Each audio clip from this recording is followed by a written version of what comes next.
Cada año, con la llegada de la primavera, son cada vez más las personas que manifiestan reacciones alérgicas al polen principalmente y a otras partículas que transporta el viento, como el polvo y esporas de hongos. La manifestación alérgica más frecuente en esta época del año es la rinitis, acompañada por estornudos, rinorrea, congestión nasal, prurito y asociada con frecuencia a conjuntivitis y faringitis. La forma estacional aguda de la rinitis alérgica se conoce como fiebre del heno, y el alérgeno principal que desencadena esta afección es el polen de los árboles en primavera, el polen de las gramíneas en verano y el polen de las malezas en otoño. Debido a la presencia del polen estacional en el aire, el individuo afectado por la fiebre del heno empieza a manifestar picor en la nariz, en los ojos, en la faringe, en el paladar, junto con lagrimeo, secreción nasal acuosa, estornudos. En ocasiones estos síntomas se acompañan de tos y de crisis asmáticas con respiración sibilante. Se calcula que en España hay unos 6 millones de personas que padecen rinitis alérgica, la forma más frecuente de la alergia, siendo la prevalencia de la enfermedad del 22%. En Europa, la prevalencia oscila entre el 17% de Italia y el 28% de Bélgica. Sin embargo, hay países en los que el porcentaje es mucho más elevado si se concentra la atención en determinados grupos de edad. En contra de lo que se podía pensar inicialmente, la incidencia es mayor en las ciudades que en el campo, a pesar de que la concentración de polen es mayor en los entornos rurales. Según investigaciones recientes, el polen suele ser el factor desencadenante final de una reacción alérgica en individuos con un sistema inmunitario sensibilizado debido a la presencia de otros contaminantes ambientales, entre los que se considerarían los derivados del petróleo. Además, la respuesta inmunológica es más virulenta cuanto mayor es la contaminación general del ambiente.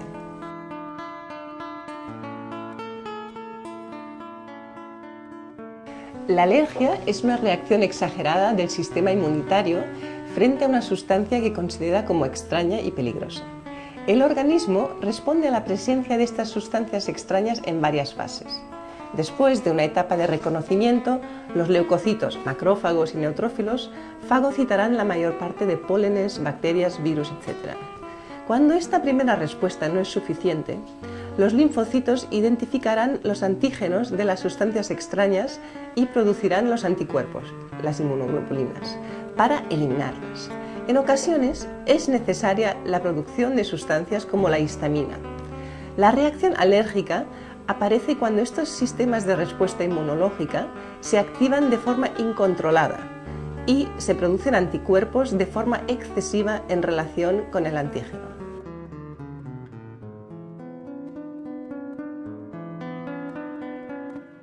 El tratamiento convencional de la alergia está basado principalmente en la administración de antihistamínicos y descongestivos, asociados habitualmente a simpático-miméticos. Cuando las crisis son más intensas, se recurre a los corticoides. Por otro lado, se aconseja al paciente evitar las salidas al campo, permanecer lo menos posible al aire libre, alejarse de jardines, etc. Otra técnica utilizada es la desensibilización durante unos 4 o 5 años mediante inyecciones subcutáneas del tipo de polen al que se es alérgico.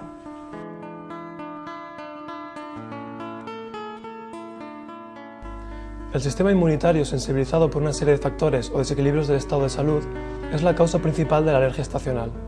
Por tanto, para recuperar la salud, es recomendable iniciar en primer lugar una serie de medidas higiénico-dietéticas y seguidamente apoyarnos en los complementos nutricionales apropiados para equilibrar las funciones biológicas asociadas a esta dolencia.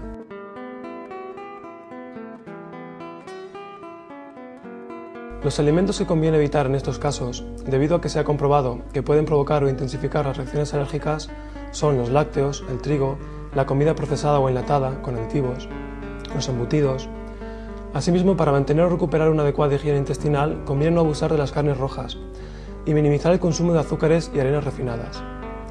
Por otro lado, es aconsejable aumentar el consumo de vegetales frescos, arroz, aceites de primera calidad, beber suficiente agua mineral y a la hora de cocinar optar por la cocción al vapor o el hervido.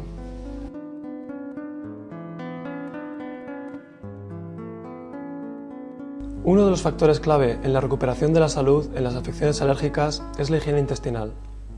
Según diversos investigadores, entre los que podemos destacar los estudios del Dr. Señalet, La alimentación moderna, que abusa de la comida procesada y refinada, ocasiona un tránsito intestinal irregular y una irritación de la mucosa intestinal, la cual provoca la disociación de los enterocitos, con la correspondiente hiperpermeabilidad intestinal.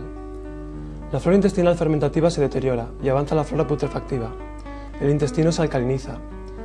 En estas condiciones se produce una inadaptación de las enzimas proteolíticas, por lo que hay una hidrólisis parcial de proteínas durante la digestión, generándose restos peptídicos que pueden atravesar la barrera intestinal y causar algunos desórdenes. Actuarán como antígenos, pudiendo desencadenar reacciones alérgicas, y saturarán los emuntorios, agravando los procesos inflamatorios de las mucosas. Podremos ayudar a la regeneración intestinal aportando nutrientes, entre los que destacamos los suplementos de L-glutamina, aminoácido que nutre las células del tracto digestivo, de 500 mg a 1000 mg diarios, y prebióticos como los fructooligosacáridos, fibras solubles, también conocidos como FOS, de 5 a 10 gramos diarios, que facilitan el tránsito intestinal y fomentan la proliferación de las bacterias fermentativas beneficiosas. Posteriormente, la suplementación con probióticos, microorganismos vivos característicos de una flora intestinal sana, complementará la adecuada colonización intestinal. Estas bacterias probióticas estimulan el sistema inmune y refuerzan las diferentes líneas de defensa intestinal. Envían señales de maduración a los tejidos linfáticos asociados al intestino y regulan la generación de citoquinas pro y antiinflamatorias. Las alergias parecen estar asociadas a desequilibrios en el ámbito de la barrera intestinal. Dado que existe una significativa activación inmunológica e inflamatoria en el intestino, una falta de estimulación de los mecanismos de protección hace que el medio intestinal sea propenso a enfermedades inflamatorias. Los probióticos más recomendados son Lactobacillus acidófilos y Bifidobacterium. Para conseguir el aporte adecuado de 10.000 millones de bacterias al día, es aconsejable tomar directamente suplementos de estas bacterias, ya que si no, habría que consumir cantidades ingentes de alimentos que las puedan contener, como por ejemplo lácteos fermentados. A la hora de elegir un complemento alimenticio de probióticos, no solo hay que considerar la concentración, sino también el revestimiento de la pastilla o cápsula, que sea resistente a los ácidos estomacales para que no se disuelva antes de llegar al duodeno.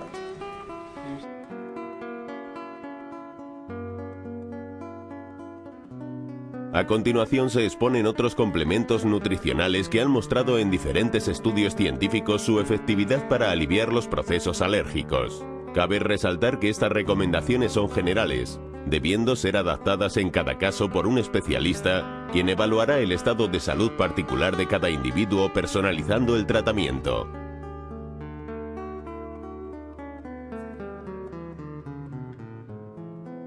Este aminoácido esencial azufrado tiene una función desintoxicante y protectora del hígado debido a su conversión a cisteína con la que forma el glutatión. El glutatión es un péptido azufrado indispensable en la desintoxicación hepática, tanto en la fase 1, gracias a su acción antioxidante, como en la fase 2, dada su capacidad de convertir toxinas liposolubles en formas hidrosolubles que son más fácilmente excretadas. Actúa como desensibilizante hepático ante los factores alergénicos.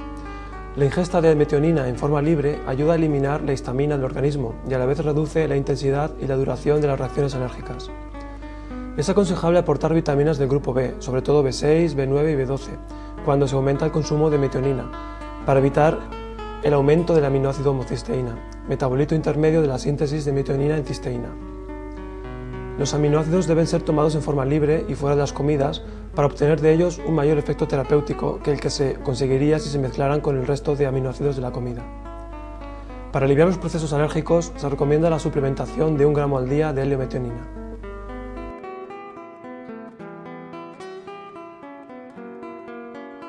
Es el antioxidante principal en las células del tracto respiratorio. Fortalece el sistema inmune y tiene efectos antiinflamatorios y antihistamínicos. Parece ser que niveles altos de histamina circulante son el resultado de una carencia de vitamina C. Al aportar vitamina C se reducen los niveles de histamina en sangre y por lo tanto se reducen los síntomas de alergias estacionales como la rinitis. En animales hay evidencia de que la vitamina C protege del shock anafiláctico.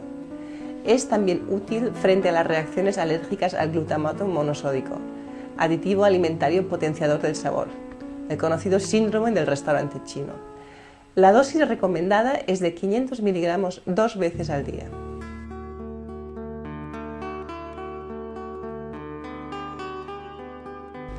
El betacaroteno, o provitamina A, es una sustancia precursora de vitamina A. Los carotenoides protegen los epitelios de las mucosas de las vías respiratorias por su acción antioxidante y reducen la producción de leucotrienos, los cuales desencadenan las reacciones inflamatorias y alérgicas. También son sustancias protectoras del pulmón frente a la contaminación atmosférica. Es mejor optar por betacaroteno natural en lugar del sintético, porque la absorción del natural es superior. El aporte de betacaroteno es más seguro que la suplementación directa de vitamina A, como retinol, ya que no produce toxicidad por exceso. Para reducir la sintomatología alérgica se recomienda tomar de 15 a 30 miligramos al día de betacaroteno.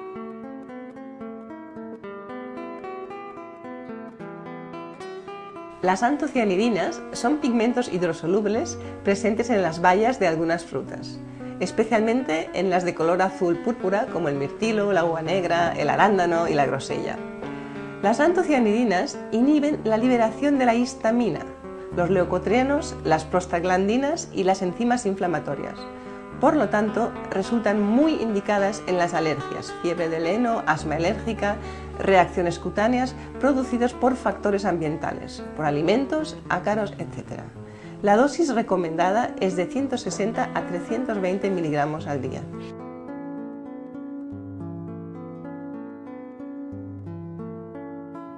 La actividad de las enzimas digestivas suele ser deficiente en personas que padecen alergias. Esto da lugar a que las proteínas no pueden ser completamente digeridas, por lo que en condiciones de hiperpermeabilidad intestinal, ciertos péptidos pueden atravesar la barrera intestinal y actuar como antígenos, desencadenando una reacción alérgica. Además, las enzimas proteolíticas inhiben la inflamación y reducen la tumefacción de las mucosas. También actúan regulando el sistema inmunitario. Por otro lado, las enzimas proteolíticas favorecen la desintoxicación de los tejidos y estimulan los fibroblastos en la regeneración de los tejidos. Es conveniente elegir enzimas que resulten más resistentes a la degradación que produce la acidez del estómago para que puedan llegar en mejores condiciones al intestino delgado. La potencia del producto aportado a través de un suplemento nutricional se mide a través de las actividades enzimáticas y no por la cantidad de enzimas que lleva el suplemento. La actividad enzimática es una medida estándar para enzimas vegetales que da una indicación más adecuada de la efectividad que la que indica el peso del producto.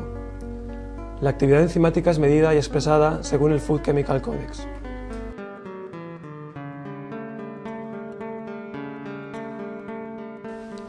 Los eicosanoides inflamatorios derivados del ácido araquidónico juegan un papel importante en la patología del asma. Dado que una ingesta aumentada de aceites omega 3 disminuye la cantidad de ácido araquidónico disponible para la formación de estos mediadores inflamatorios, se deduce que los omega 3 pueden ser útiles en un tratamiento antiasmático. Una ingesta de aceites de pescado que aporten de 310 a 620 miligramos de ácido eicosapentanoico o EPA y de 210 a 420 miligramos de ácido docohexaenoico o DHA al día aumenta significativamente el EPA circulante, reduce la producción de factor de necrosis tumoral TNF-alfa y reduce la cantidad de eosinófilos circulantes. La producción de TNF-alfa está relacionada con las patogénesis respiratorias. Otro punto a tener en cuenta es la forma de purificación a la que se somete el aceite para evitar su oxidación y para eliminar todos los metales pesados.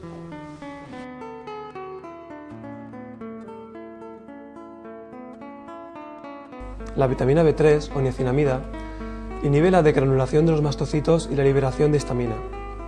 Un estudio describió una rápida mejoría en pacientes con fiebre del heno tras la administración de niacinamida. En cuanto a la vitamina B6, se necesitan niveles adecuados de esta vitamina para metabolizar correctamente la metionina.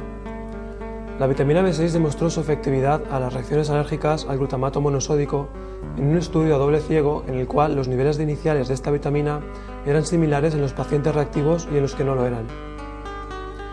Con respecto a la vitamina B12, se demostró en un estudio que 18 de cada 20 pacientes con asma que no respondían a ningún tratamiento mejoraron con la administración de vitamina B12. Además, en un estudio a doble ciego, se demostró que la vitamina B12 protege frente a las reacciones alérgicas provocadas por los sulfitos que se añaden como conservantes a ciertos alimentos. La vitamina B12 tiene cierta función hepatoprotectora, ya que interviene en la síntesis de colina y metionina. En cuanto al ácido pantoténico, vitamina B5, es un factor de conservación de los epitelios en sinergia con la vitamina A. Se ha comprobado que la carencia de esta vitamina produce una reacción alérgica intensificada. Por otro lado, hay estudios que muestran que el aporte de 500 mg al día disminuye la rinitis alérgica y la congestión nasal. Es aconsejable tomar un complejo B que incluya todas las vitaminas de este grupo para evitar descompensaciones entre ellas. En muchos casos será suficiente el aporte de un complejo B de alta potencia, incluyendo la mayoría de las vitaminas B en dosis de 50 mg. Los suplementos nutricionales son una ayuda inestimable a la hora de mantener o recuperar la salud. A lo largo de esta exposición se han mostrado algunos nutrientes que han constatado su eficacia frente a las afecciones alérgicas en diversos estudios clínicos. En la tabla aparecen las dosis diarias recomendadas de forma general. Sin embargo, corresponde al profesional de la salud la recomendación de unos y otros suplementos y la adaptación de las dosis en cada caso particular.